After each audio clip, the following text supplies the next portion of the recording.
안녕하세요, 진목TV입니다. 오늘은 윌리엄 T. 캐버너의 신학, 정치를 다시 묻다를 통해 근대 사회가 말하는 통합과 구원이 어떤 한계를 지니는지, 그리고 우리가 익히 알고는 있지만 정치와 연결해 생각해 본 적은 없는 성찬이 왜 대안으로 제시되는지를 정리해 보겠습니다. 먼저 저자부터 소개를 하겠습니다. 윌리엄 T. 캐버너는 미국의 가톨릭 신학자이자 특히 정치신학자로 드폴 대학교에서 신학을 가르쳤고 현재는 조지타운 대학교 교수로 재직 중입니다. 오늘 소개할 책의 주요 목차는 다음과 같습니다. 국가가 구세주라는 신화, 시민 사회가 자유공간이라는 신화, 세계화가 보편적이라는 신화 등입니다. 그럼 본격적으로 책의 내용을 다루어 보겠습니다. 캐버너는 먼저 그리스도교가 세계를 이해해온 기본적인 이야기 구조부터 짚습니다. 그에 따르면 그리스도교는 창조, 타락, 구속이라는 서사를 통해 인간과 사회를 설명해 왔습니다. 인류는 하나로 창조되었으나 죄와 타락으로 인해 분열되었고 그 결과 서로가 서로를 대적하는 상태에 이르게 되었습니다. 캐버너가 말하는 그리스도교의 구속이란 이러한 분열의 현실 속에서 그리스도 안에서 다시 하나로 연합하는 사건을 가리킵니다. 이어 캐버너는 근대 정치 철학자들, 특히 홉스, 로크, 루소 등이 제시한 또 다른 이야기를 소개합니다. 바로 국가 이야기입니다. 이들에 따르면 인간은 본래 자연 상태에서 자유로운 존재였습니다. 그러나 어느 순간부터 인간은 서로에게 위협이 되는 존재가 되었고, 홉스의 표현을 빌리면 만인에 대한 만인의 투쟁의 상태에 빠지게 되었습니다. 이 문제를 해결하기 위해 인간들은 서로 계약을 맺고 그 결과로 국가가 형성되었다는 것이 이 국가 이야기의 핵심입니다. 캐버너는 이 두 이야기가 내용 면에서는 전혀 달라 보이지만 구원을 설명하는 방식에서는 놀랍도록 유사하다고 지적하며 이렇게 말합니다. 그리스도교의 구원론과 같이 국가의 구원론 역시 개인들이 충돌하는 가운데서 일어나는 폭력에서 사회적 신체, 몸을 제정함으로써 이루어진다. 캐버너는 근대는 이 두 가지 구원 서사 가운데서 국가의 구원 서사를 선택했다고 설명합니다. 그런데 그 과정에서 하나의 중요한 신화가 만들어졌습니다. 그것이 바로 종교 전쟁이라는 개념입니다. 일반적으로 16에서 17세기를 종교 전쟁의 시대로 이해하지만 캐버너에 따르면 이 개념은 실제 역사와는 상당한 거리가 있습니다. 왜냐하면 이 시기 종교라는 것은 아직 독립된 영역으로 존재하지 않았기 때문입니다. 개신교와 가톨릭 사이의 전쟁으로 알려진 갈등 역시도 실제로는 유럽의 왕가들과 귀족들 사이에서 벌어진 정치적 권력 투쟁의 성격이 강했습니다. 더 나아가 캐버너는 우리가 오늘날 당연하게 사용하는 종교라는 개념 자체가 이 시기를 거치며 점차 만들어지고 정교화 되었다고 지적하며 이렇게 말합니다. 종교의 창조, 즉 교회의 사사화는 국가의 부상과 관련이 있다. 캐버너에 따르면 이러한 근대화의 과정은 종교를 국가에 종속시키기 위한 것이었습니다. 이 폭력과 갈등을 해결하는 최종 권위가 교회나 종교가 아니라 국가에 있어야 한다는 전제가 이렇게 자리 잡게 된 것입니다. 그 결과 국가에 충성하지 않는 교회는 위험한 존재로 간주되었고 교회는 반드시 국가의 통제 아래 놓여야 했습니다. 캐버너는 이렇게 말합니다. 여기서 이야기하고 싶은 것은 애지중지하는 교리 때문에 그리스도인들 사이에서 폭력 사태가 발생한 적이 없었다는 것이 아니다. 중요한 것은 16세기와 17세기에 교회를 국가가 지배함으로써 세속 통치자들이 교리적 갈등을 세속의 목적을 위해 총괄하게 되었다는 점이다. 새로운 국가는 국경 내에서 도전받지 않는 권위를 요구했고 그래서 교회를 길들이고자 했다. 국가의 종교가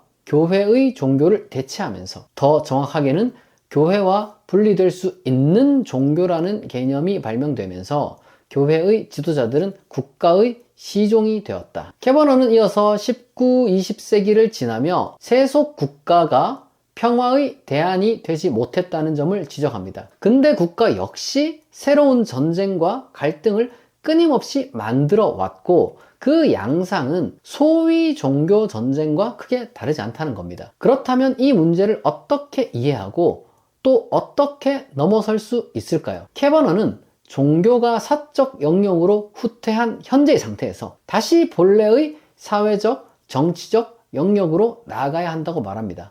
다만 이것은 국가 정책 수립 과정에 기독교 윤리를 반영하자는 주장과는 전혀 다릅니다. 이 캐버너가 제시하는 대안은 뜻밖에도 성찬입니다. 그는 사람들을 사회 계약이 아니라 이 신앙의 교제로 연합시키는 실천으로서의 성찬을 제시하는 거예요. 그는 이렇게 말합니다. 성찬은 국가의 경계를 뛰어넘어 동료 시민이 누구인지를 다시 규정한다. 캐버너는 또한 오늘날 기독교가 공적 담론에 참여하는 방식 가운데 이 정치 참여 대신에 사회 참여를 강조하는 접근 방식을 비판합니다. 그 입장은 국가의 직접적 통제를 벗어난 공적 영역, 이른바 시민사회가 시민사회에 기독교가 기여해야 한다는 주장입니다. 이 영역은 자유롭고 합리적인 담론과 의사결정이 보장되며 그 결과물이 국가 정책에 반영된다는 그런 전제를 갖고 있거든요. 그러니까 이러한 이해 속에서 기독교의 역할은 이러한 공적 대화를 촉진하는 조력자다, 이렇게 이제 접근하는 건데, 캐버너는 이 관점은 이 현실의 사회 구조를 충분히 반영하지 못한다고 비판합니다. 왜냐하면 이 이론은 국가가 이 공론장의 이 영향을 받는 것이 아니라 사실상 국가가 공론장을 형성하고 통제한다는 점을 간과하고 있다는 거죠. 그래서 캐버너는 다음과 같이 말합니다. 국가는 공론장에서 이루어지는 논의에 실질적인 영향을 미친다. 중요한 뉴스는 점점 더 공보 비서관들과 언론 참모들이 결정하고 있다. 매체는 정부 대변인과 국가기관과 밀접한 관련이 있는 다양한 전문가들 중에서 정보원을 찾는다. 이러한 방식으로 국가사회 복합체는 교회의 담론과 같은 다른 형태의 논의들을 무력화하고 흡수한다. 이와 관련해서 캐버너는 미셸 푸코의 분석도 활용하며 이렇게 말합니다. 미셸 푸코는 헤겔이 이상으로 생각했던 것이 어떻게 허울 좋은 현실이 되었는지를 실증적으로 상세하게 보여주었다. 정당, 노동조합, 학교, 기업, 교회, 교도소 등 시민사회와 제도와 기관들은 국가 프로젝트를 실현하는 교육적인 혹은 규율적인 기능을 한다. 그러니까 이런 상황 속에서 공공선이라는 담론 자체도 국가의 영향에서 자유로울 수 없게 되는 거죠. 그 결과 교회는 고유한 비전이나 가치관을 상실하게 되고 국가가 요구하는 방식의 공적 역량 달성만을 바라보고 그걸 목표로 삼게 된다는 거죠. 그러나 캐버너는 다르게 접근해야 한다고 말합니다. 교회는 교회 그 자체가 행하는 실천을 통해서 현실 세계에 실질적인 영향을 미칠 수 있다고 말하는 거죠. 더 나아가 교회는 국가가 허락한 제한된 공간이 아니라 그 자체로 하나의 대안적 공간이 될 수 있고 또 그래야 한다고 주장합니다. 사실 교회라는 말이 본래 하나님의 백성을 모임을 가리켰고 또 당시 사회 속에서 이 하나의 대안 사회를 형성하기도 했습니다.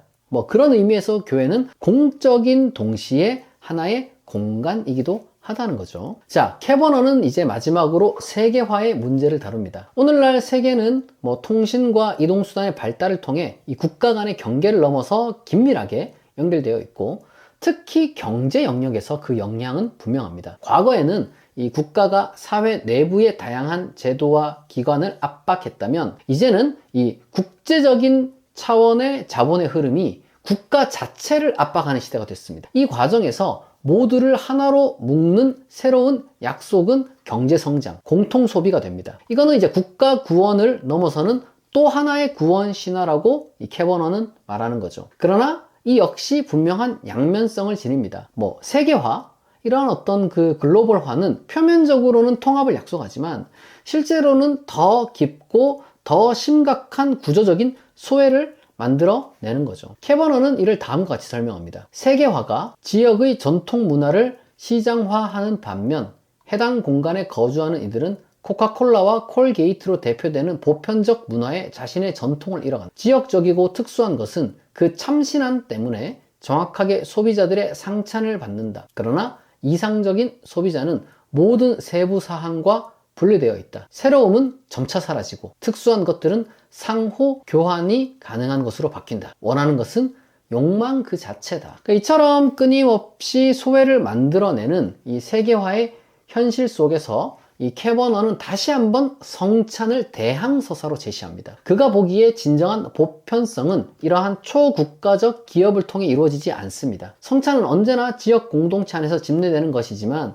동시에 그리스도는 모든 자리 가운데 현존합니다. 성찬 안에서 사람들은 동일한 비전을 공유하고 차별 없이 이 순례자로서 함께 길을 떠나는 거죠. 그는 이렇게 말합니다. 성찬은 지역 모임에서 이웃과 낯선 사람을 구체적으로 마주하는 가운데 전 우주적 규모의 이야기를 나눔으로써 이루어진다. 초이동성 경제에서 교회는 탈주하는 것이 아니라 정주함으로써 저항한다. 공동체는 특정 장소를 떠나지 않고도 여행을 할 수 있다. 성찬 가운데 전 세계와 더 무수한 사람이 함께 하기 때문이다.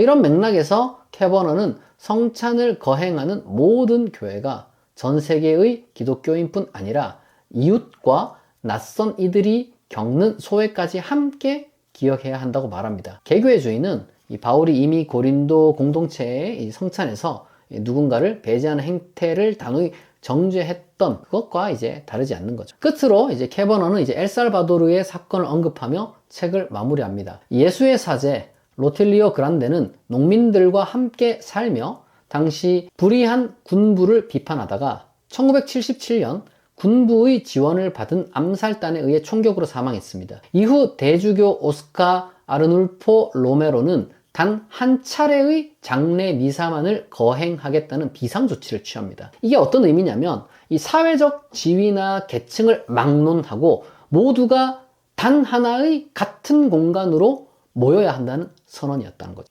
이것을 캐버너는 이렇게 해설합니다. 모든 신자, 부유한 자와 가난한 자 모두 성찬에 참여하기 위해서는 단 하나의 공간으로 들어와야만 했다. 엘리트들은 격분한 반응을 보였지만 로메로는 단호한 입장을 취했다. 이상으로 윌리엄 T. 캐버너의 신학, 정치를 다시 묻다의 주요 내용을 간단히 소개해 드렸습니다. 이 책은 비아 출판사에서 나왔고 본문은 약 200쪽 정도며 정가는 13,000원입니다. 제가 미처 다루지 못한 부분들이 꽤 많이 있으니 관심 있는 분들은 꼭 구매해서 읽어보시길 바랍니다. 저는 이 책이 다소 순진해 보일 수 있는 지점을 지니고 있지만 바로 그 점 때문에 오히려 매력적으로 느껴지기도 합니다. 교회의 고유한 정체성을 유지하면서도 교회가 지닌 공적 기능과 정치 참여의 가능성을 비교적 설득력 있게 설명하는 것 같습니다. 제가 준비한 건 여기까지입니다. 이 영상이 도움이 되었다면 후원과 멤버십 가입을 부탁드립니다. 국내 최고의 종교 및 신학 콘텐츠를 만드는데 동참해주세요. 경청해주셔서 감사합니다. 지금까지 진목TV였습니다.